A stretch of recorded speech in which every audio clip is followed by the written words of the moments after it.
watching, guys. Make sure you subscribe. This here is the showcase of the 2020 Can-Am Outlander 650 XT, supplied to the channel by Cartronics Power Sports in Kingston, Ontario.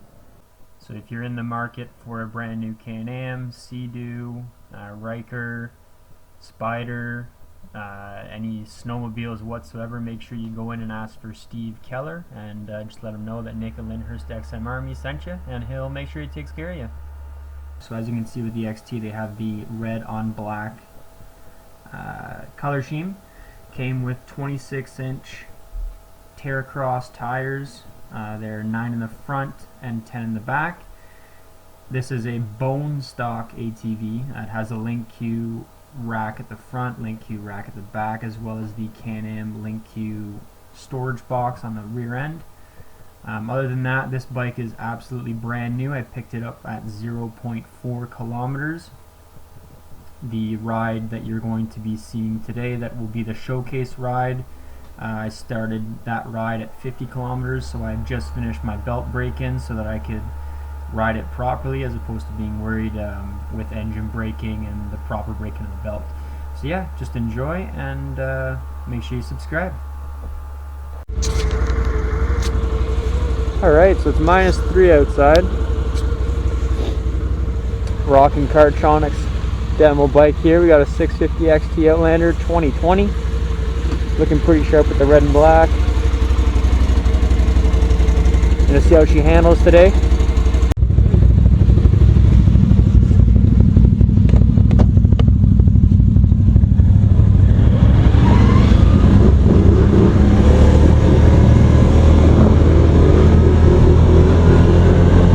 First thing that was really apparent on this ATV when I got onto it was the amount of comfortability.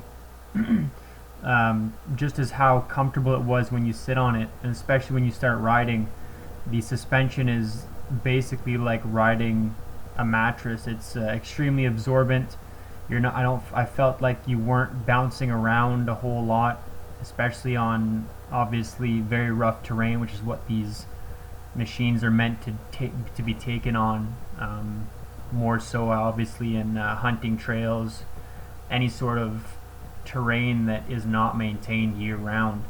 You're not bouncing around, losing control in turns. With the very low clearance, you have very good turnability in turns. You don't feel like you're going to be sliding off the road.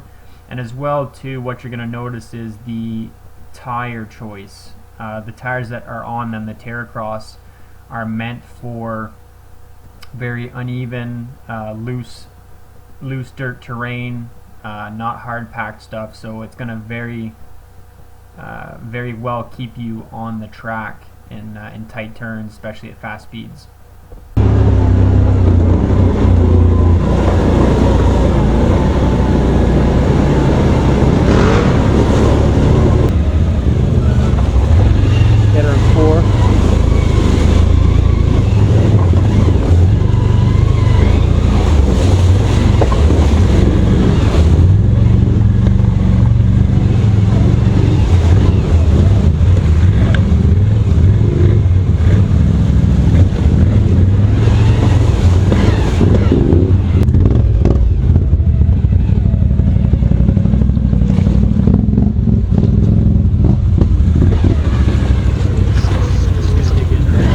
Water wasn't very high. It was just up to the top of the tires, so nowhere near the intake.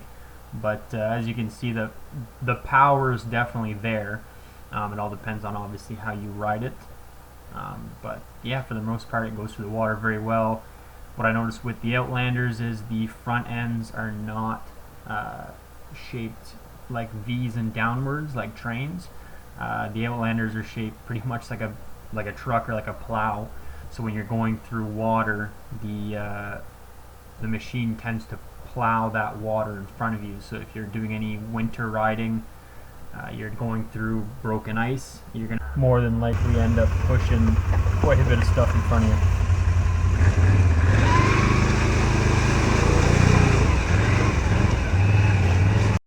Again, a pretty common theme with this is if you just know how to position your weight, you can make your way out of pretty much anything.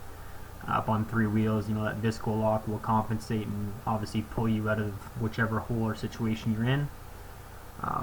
Again, it just comes down to being able to shift your weight and ride the bike properly. If you don't want to have to worry about shifting your weight, then buying oversized tires will fix that. If you know you're going to be doing a lot of, you know, deep water mud stuff, then obviously upgrading to larger tires, more aggressive tires would be something that would most certainly benefit you, especially in seeing this ATV does not come with oversized and aggressive tires from stock.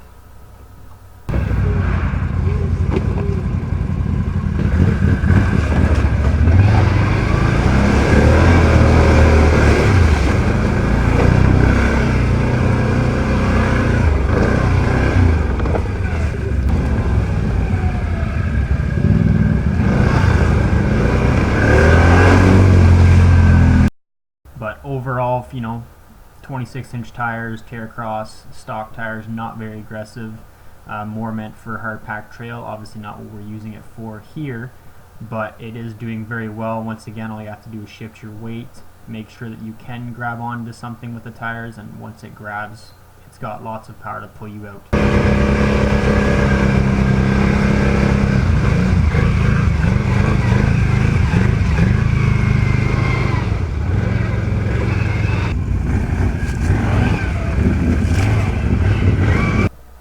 So on to our next segment here. So basically climbing, it does very well. Once again, low 4x4, it really is very hard to stop this. I mean, when you're climbing up hills, you just basically got to make sure your weight's shifted forward, so that obviously all 4 tires have even weight to pull you up the hill or whatever terrain you're going up. Once again, just taking your time.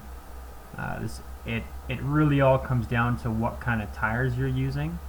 Provided you have the right tires to keep the traction on the ground, the 650 has more than enough power to get you through any trails, unmaintained trails or hunting camp trails that you can throw at it.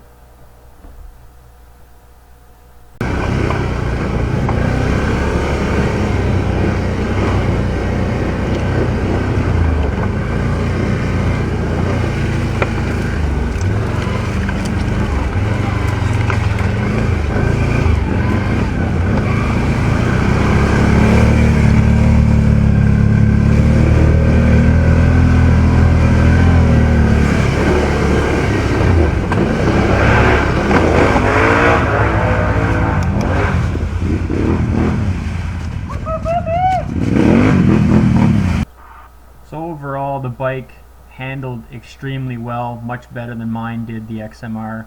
The shocks are very comfortable, nice ride in the trail, climbs well, it goes through pretty much anything you can throw at it. The 650 is more than powerful enough for the just the outdoorsman, you know, someone who wants to go out and look at the trails, look at the scenery.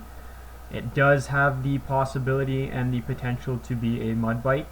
There is a few upgrades that you'd have to do. First of all, snorkel, so you're not worried about swamping it. Primary clutch to get more low-end torque and power. But other than that, guys, this is the perfect all-around bike if you're looking to getting into ATVing, or if you just want to go out and enjoy what Canada has to offer. So thanks for watching, guys. Make sure you subscribe, and the full ride is to come.